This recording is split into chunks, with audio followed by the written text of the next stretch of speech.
Assalamualaikum warahmatullahi wabarakatuh. Ketemu lagi dengan saya Nufia Sari, mahasiswa Stikom Hulu Sungai Tengah dengan NIM 2111001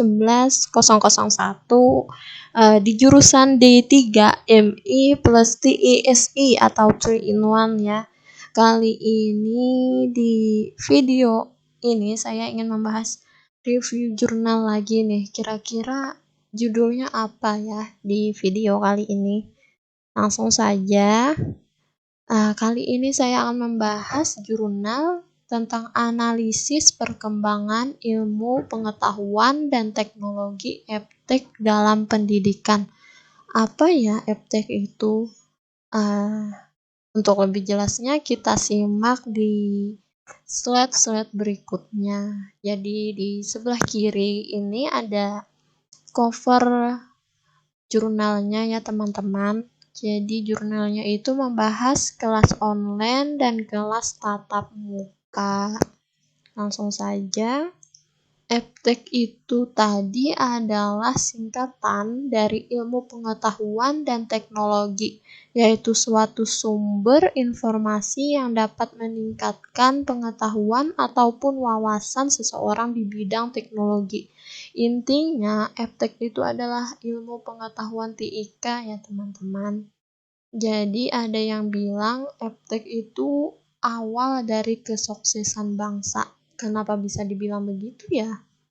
Kayaknya kalau membahas tentang TIK gak ada habisnya sih ya tentang teknologi ini. Jadi Profesor Agus pernah berpidato dalam pidato Presiden Soekarno di Malang pada tahun 1958. Ia menyatakan bahwa bangsa ini akan maju dan sejahtera jika pembangunannya dilandaskan pada ilmu, pengetahuan, dan teknologi. Semenjak berkembangnya penggunaan eptek dapat mempermudah segala hal terutama di bidang pendidikan, yang mana biasanya sekolah tatap muka, namun karena adanya teknologi dapat dilakukan dari rumah. Semua itu dapat dilakukan dengan menggunakan internet melalui media seperti Google Classroom, Zoom, dan lain sebagainya. Teman-teman pasti tahu kan aplikasi-aplikasi tersebut.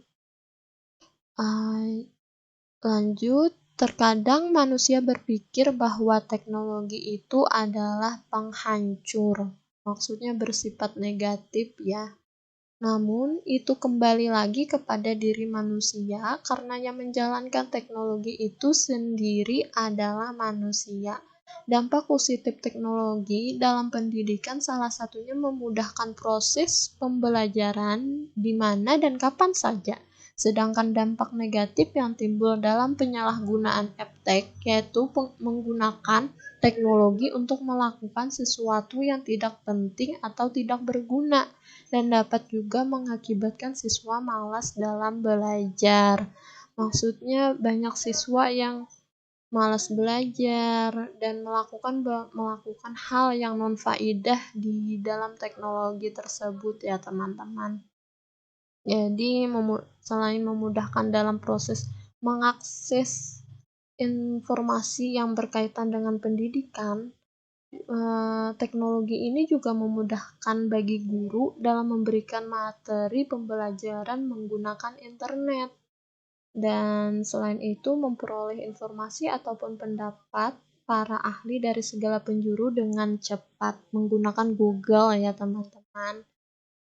Lalu dampak negatifnya perkembangan eptek dalam pendidikan itu adalah terjadi plagiaritas. Plagiat itu meniru ya teman-teman, menjiplak. Kayaknya kita sering deh asal ambil template-template PowerPoint di Google atau ambil makalah di Google itu tanpa izin, lalu kita kumpul ke dosen, rata-rata banyak kayak gitu ya. Lalu kesalahan penggunaan teknologi seperti tindakan kriminal, tindakan kejahatan sangat rentan di internet. Lalu ada siswa menjadi malas belajar, udah dijelaskan di tadi ya teman-teman. Karena mudahnya kita mengakses pengetahuan, kita jadi malas buka buku jadinya. Lalu ada kelebihan dan kekurangan jurnal. Kelebihannya itu di jurnal kali ini pemilihan kata mudah dipahami teman-teman.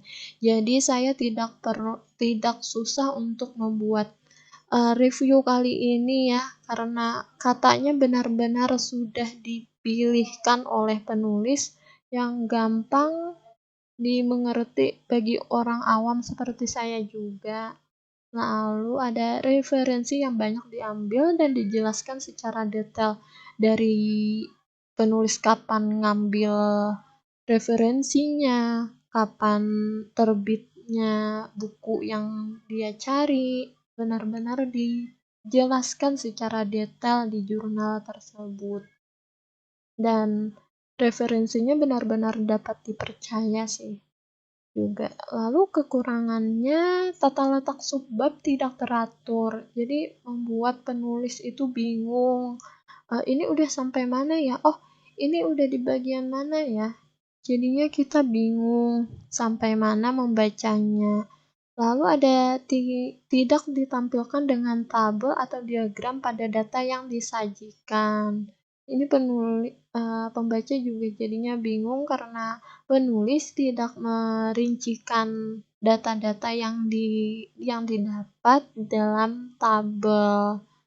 Lalu tidak ada nomor halaman dalam jurnal. Jadi kita nggak tahu tuh udah sampai halaman berapa membacanya karena nggak ada tulisan di halamannya. Lalu lanjut ya, terima kasih. Sampai sini dulu ya teman-teman video kali ini. Saya senang bisa berbagi bersama, belajar bersama. Semoga di pertemuan berikutnya dapat lebih baik lagi dan menjelaskannya secara lebih rinci lagi, lebih jelas lagi. Sekian dulu dari saya. Terima kasih, benar-benar terima kasih. Mohon maaf kalau ada kata yang salah. Kalau begitu, wassalamualaikum warahmatullahi wabarakatuh.